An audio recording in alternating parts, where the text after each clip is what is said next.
Ayan, hello guys. Ngayon ituturo ko po kung paano maglagay ng hashtags sa mga videos.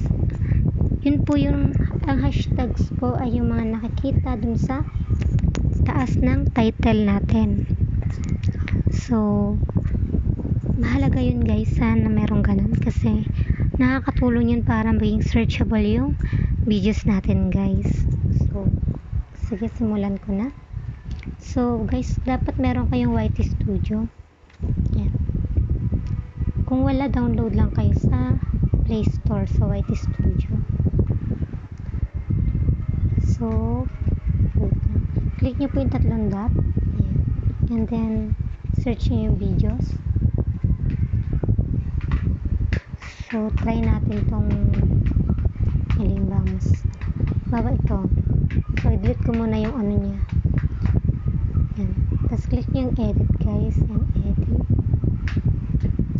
So, ano yun, guys. So, dapat maglagay din kayo yung description nyo, guys. Mas marami, mas maganda. So, ano lang.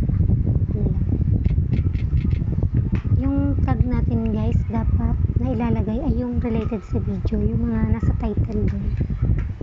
So, ang title ko ay how to get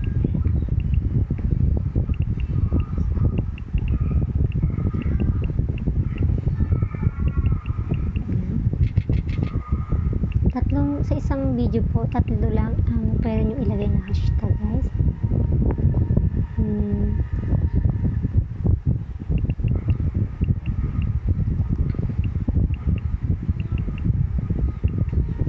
So, check ko lang din naman po. Pass. So, yun lang, guys. Ganyan lang po kadali. So, dapat yung description natin, guys, mapuno natin kung gusto nyo. Pero, kasi kaka-upload ko lang, wala pa akong maisip. Kaya yan na lang muna. So, yan. Okay na. Then, save lang, guys. So, try natin kung nandun na siya. Yan.